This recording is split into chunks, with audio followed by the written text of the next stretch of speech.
Let me go ahead and just say it. The people who are engaged in this console war, you're the vocal minority.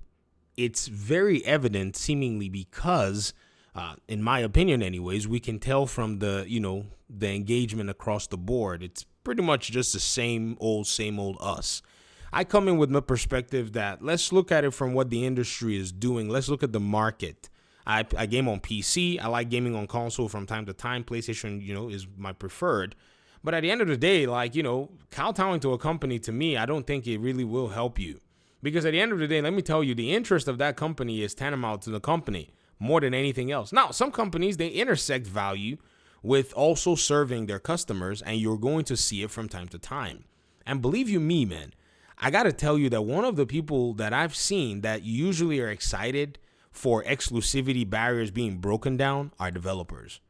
Playground Games, they post on Twitter saying, we are excited. We're very excited to see Forza Horizon 5 land on PlayStation 5 this spring, developed by our friends at Panic Button Games. So this is another studio, I think. Is this an Xbox studio? Somebody help me. I don't know. Perhaps they help, develop and all that stuff for Xbox and do some other stuff. Great stuff. Maybe they made the port. And this is them pretty much saying, we like it. Haha. Now, fans are going to basically play, their game. People who like racing games who did not want to buy another console or who could not afford to buy another console because, there's better things to do with money. They can go ahead and play Forza Horizon 5. The developers can hopefully net more sales. They can stay open. Devs got to eat. And while they're at it, they're probably making another game. Now, this is not unique to Xbox's studios because you guys may or may not remember sometime in October of last year, I made a video showing a developer from Guerrilla Games. This is Tima, lead producer, franchise development Guerrilla. Pretty much was in the former role was actually Nintendo's second party. And he said, I still cannot believe we pulled it off. Developing a AAA game for Nintendo Switch by PlayStation Studios. Basically, Lego Horizon Adventures. The only announcement that I'm not necessarily too, certain that I've seen or maybe exists out there is maybe one that needs to come from San Diego Studios with them saying, man, we can't believe we did it. Developing MLB The Show for Xbox. This is not uncommon across developers. This is developers who want their games to thrive. Many of them are working for companies who may have set themselves in a stance where, their games stay exclusive. But because they understand the art that they're engaged in terms of video game development and such, it makes sense for them to actually desire for their works to be experienced by as many people as possibly can. And I think right now, the gaming industry provides a very, very interesting opportunity for that, with the market pressing on everybody's neck and saying, go get games out there, go get games out there. And now developers and their, publishers can now be much more flexible. All the stiff-neckedness, that's already gone by the wayside.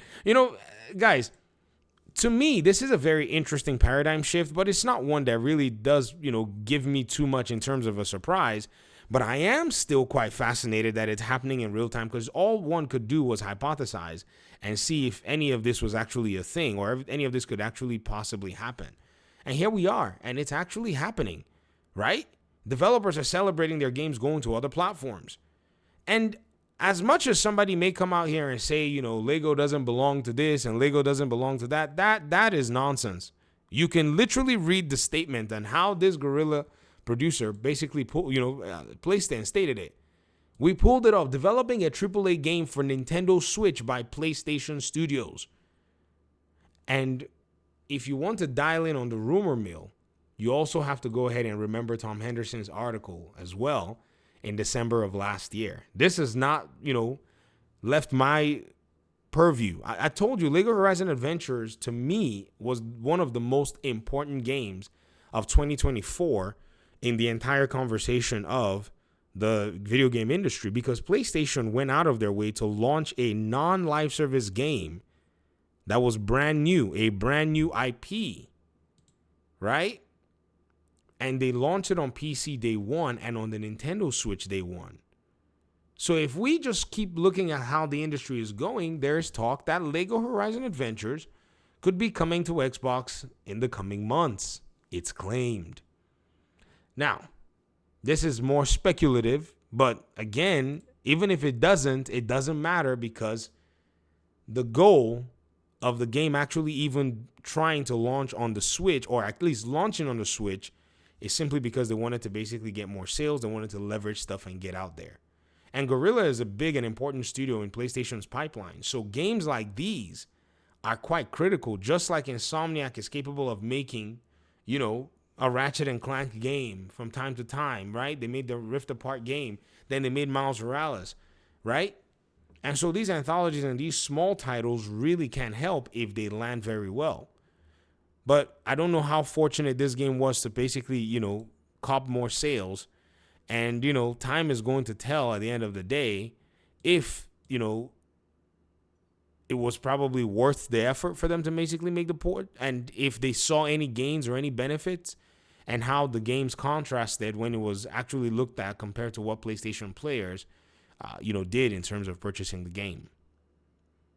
So, exclusivity is dead, and the market has dealt it, I think, probably one of the harshest blows that you can actually even, think to envision when it comes down to it.